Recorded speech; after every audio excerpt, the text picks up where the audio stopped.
Di tengah gemuruh dunia musik Indonesia yang terus berubah, muncul satu nama yang berhasil memikat hati lintas generasi, Didi Kempot. Pria bernama asli Didik Prasetyo ini lahir pada tanggal 31 Desember tahun 1966 di Surakarta, Jawa Tengah, dalam keluarga seniman. Ayahnya, Ranto Edi Gudel atau Mbah Ranto, adalah seorang pelawak senior, sementara ibunya seorang ibu rumah tangga yang religius dan sederhana. Kehidupan keluarga Didi terbilang tidak mudah. Meski berasal dari keluarga seni, kondisi ekonomi mereka sering kali pas-pasan. Sejak kecil, Didi telah menunjukkan ketertarikan yang besar terhadap dunia musik. Ia bukanlah anak yang mudah menyerah. Ketika teman-temannya sibuk bermain, Didi lebih memilih memetik gitar tuanya dan menyanyikan lagu-lagu Jawa lama yang ia dengar dari radio. Kepekaan musikalnya berkembang secara otodidak. Ia tidak sempat menempuh pendidikan formal tinggi karena keterbatasan biaya. Namun, dari lingkungan dan pengalaman jalanan itulah Didi menemukan jati dirinya. Masa mudanya banyak dihabiskan sebagai pengamen jalanan di Solo dan Yogyakarta. Ia pernah tidur di emperan toko, halte bus, bahkan di terminal-terminal kota. Namun, semua penderitaan itu ia jalani dengan keyakinan bahwa suatu hari suara dan lagunya akan terdengar oleh dunia. Didi bahkan pernah menciptakan lagu pertamanya saat ia masih menjadi pengamen. Lagu itu berjudul We Change You, sebuah kisah tragis tentang cinta yang patah. Salah satu keistimewaan Didi adalah kemampuannya mengemas kesedihan menjadi karya yang indah dan menyentuh. Ia tidak malu menunjukkan air mata melalui lagu.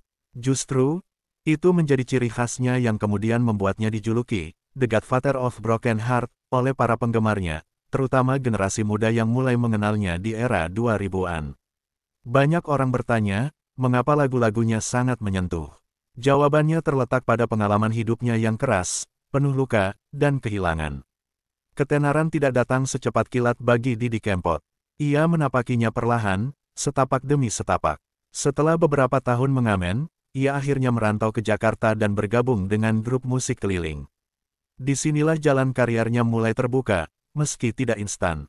Ia sempat ditolak oleh berbagai label rekaman. Namun, kegigihan dan keyakinannya membuatnya terus berkarya, tanpa henti menulis lagu dalam bahasa Jawa, sebuah langkah berani di tengah dominasi lagu pop dan rock pada masanya. Tahun 1984 menjadi titik balik pertama dalam kehidupan Didi Kempot. Saat itu, ia memutuskan untuk merantau ke ibu kota Jakarta dengan harapan bisa mengubah nasib. Ia hanya membawa satu tas berisi pakaian, beberapa lembar lirik lagu ciptaannya sendiri, dan gitar kesayangannya. Di Jakarta, ia tidak langsung mendapatkan pekerjaan di dunia musik. Ia kembali mengamen, dari bas kota hingga terminal, namun semangatnya tak pernah surut. Ia percaya bahwa suatu hari, suaranya akan sampai ke telinga yang tepat.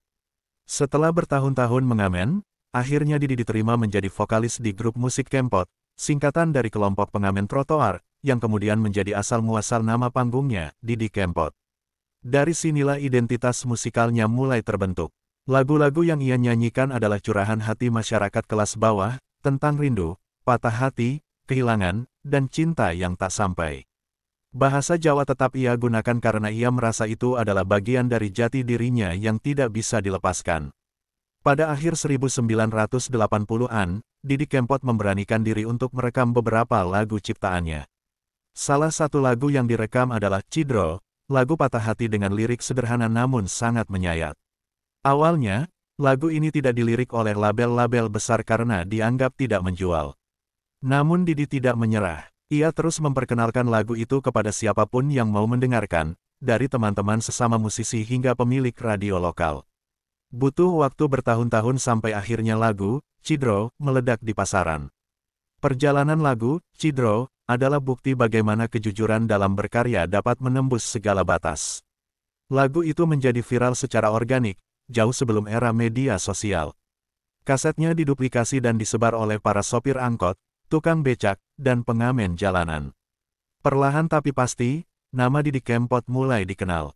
Ia tidak hanya menghibur, tapi juga mewakili perasaan banyak orang yang tak bisa mengungkapkan kesedihannya dalam kata-kata. Ia menjadi juru bicara kaum patah hati. Setelah sukses dengan Cidro, Didi Kempot semakin produktif menciptakan lagu-lagu campur sari. Ia tidak mengikuti arus tren, tetapi menciptakan jalurnya sendiri.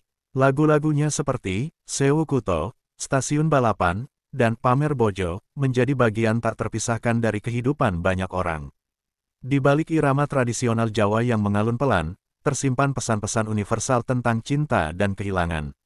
Dan dengan itu, Didi Kempot resmi dinobatkan sebagai legenda hidup campur sari yang menyatukan masa lalu dan masa kini. Meski namanya mulai dikenal, Didi Kempot tidak serta-merta menjadi bintang besar yang hidup mewah. Pada awal tahun 1990-an, ia masih harus bekerja keras untuk mempertahankan eksistensinya. Ia sering tampil dari satu panggung ke panggung lain, mulai dari hajatan rakyat, panggung 17-an, hingga pasar malam. Ia tidak gengsi tampil di desa-desa terpencil. Justru di sanalah ia merasa diterima apa adanya, tanpa kepura-puraan. Ia menyatu dengan rakyat kecil, dan dari mereka pula ia mendapat inspirasi baru. Salah satu hal yang membedakan Didi dengan penyanyi lain adalah kesetiaannya pada bahasa Jawa sebagai bahasa pengantar dalam lagu-lagunya. Di tengah arus globalisasi dan dominasi musik barat, Didi tetap teguh dengan identitas budaya lokal. Keputusan ini sempat dianggap merugikan secara komersial. Banyak label besar menolak albumnya karena dianggap tidak punya nilai jual nasional. Namun, Didi percaya bahwa lagu yang jujur, sekalipun dalam bahasa daerah, akan menemukan jalannya sendiri. Kejujuran dalam berkarya membuat lagu-lagu Didi seperti memiliki roh. Setiap syairnya terasa hidup dan merasuk. Contohnya, dalam lagu Sewu Kuto, Didi menceritakan perjalanan seseorang yang mencari kekasihnya hingga ke 1000 kota, namun tak pernah menemukan. Lagu itu adalah refleksi dari penderitaan panjang, pencarian, dan rasa kehilangan yang tak kunjung selesai. Banyak orang mendengarkan lagu itu sambil menangis, karena merasa seperti mendengarkan kisah hidupnya sendiri. Didi Kempot tidak hanya menciptakan lagu, tapi juga menghadirkan ruang aman untuk patah hati. Di setiap konsernya, penonton datang bukan hanya untuk menyanyi, tetapi juga untuk melepaskan beban emosional.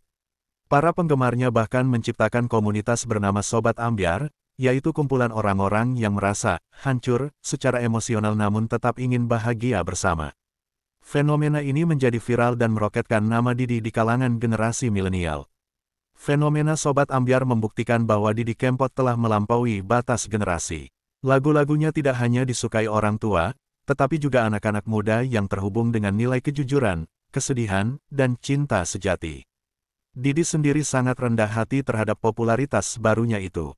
Dalam banyak wawancara, ia selalu menyebut dirinya sebagai penyanyi terminal yang beruntung. Ia tidak pernah melupakan akar, dan tetap setia pada gaya sederhana yang membuatnya dicintai sejuta hati.